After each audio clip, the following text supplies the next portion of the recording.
If you're not willing to go in there and face yourself, you're not gonna find anything. You're gonna live right here on surface, man, right here on surface. So if there is an ending to this world and there is somewhere to go and there's a judgment, you're gonna get there and you might see a chart. And that chart may tell you who the fuck you should have been. And now you get the rest of your life to think about that. Man, I could have lived a much better life if I just would have just suffered a little bit more. If I just would have went in that and realized I had so much more. But fear and the 40% and living here versus living here, being afraid, stop me. Your biggest enemy, the most important conversation you will ever have in your life is the one you have with yourself.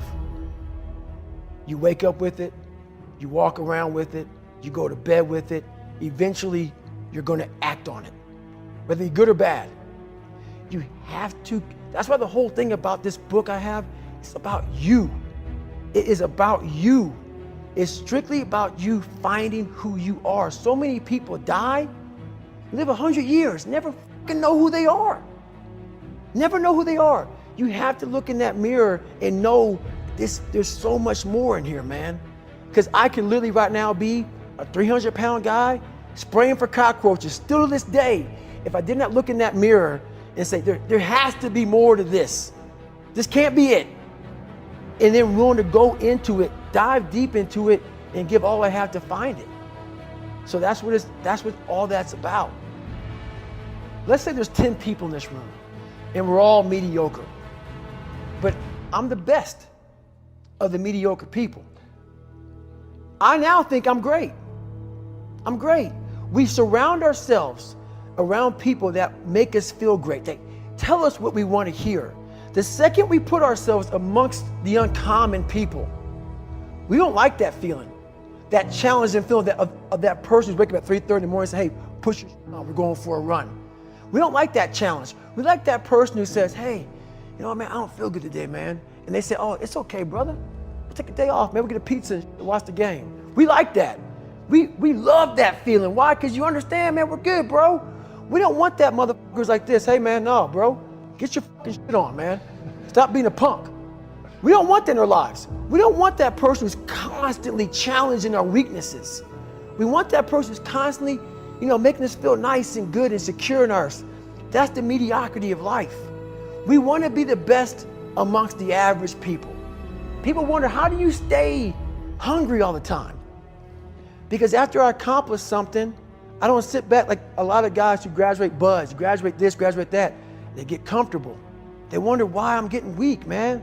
I don't know, I lost my edge. What's going on? Because once you hit the top of the fucking mountain, guess what happened? I'm good. I'm good, so you wonder why you're falling down now. Because once you reach the top of the mountain, you got to build another one. That's mediocrity. There's a lot of people in mediocrity who have a nice resume, but they're one-timers, man. They hit a one-time deal, they busted it open, got a lot of money, but they're good. You're mediocre now, man. What are you fucking doing today, tomorrow, the next fucking day? That's why I don't listen to theorists. I don't listen to all that bullshit.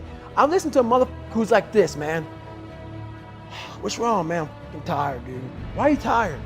Because tomorrow, I gotta do the fucking shit again, man. Whatever it is that made me fucking nauseous and sick to my stomach, it made me hurt. There's no ending. And that's the person I listen to. That's the person who's gained knowledge. You gain knowledge through suffering.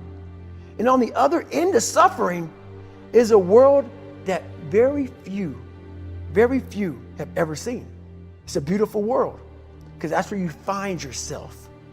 You don't find yourself in over here. You find yourself on the other end. Like the 100-mile race I was on, I ran it for 24 hours. I found myself on the other end of that race.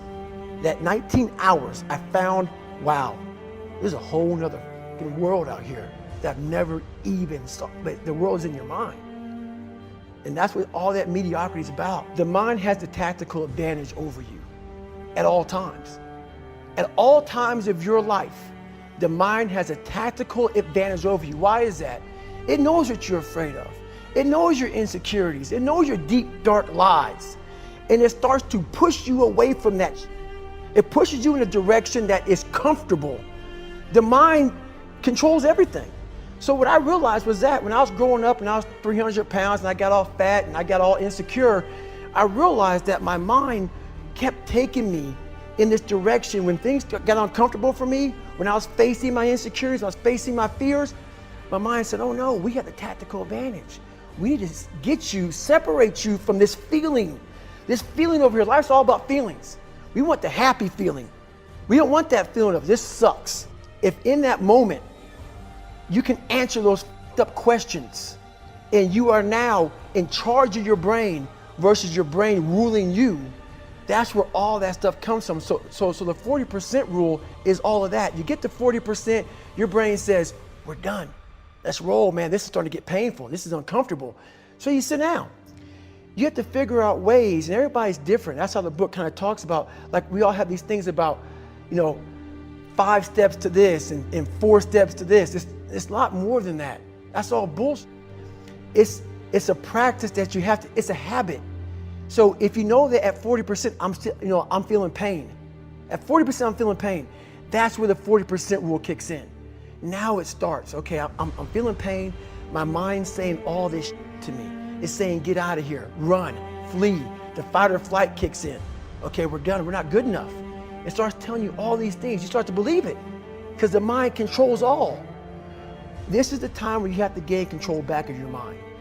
It's okay. Let me see if I can go 45%. And once you start giving yourself more and more hope and start realizing, okay, the mind starts to be, okay, what are you doing? We're supposed to be going right and you're going left. You start then controlling your mind.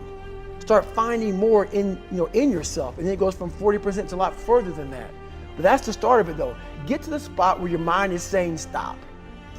Wherever that is, you gotta get there first. And then that's when that starts to work for you. You gotta control yourself in that moment.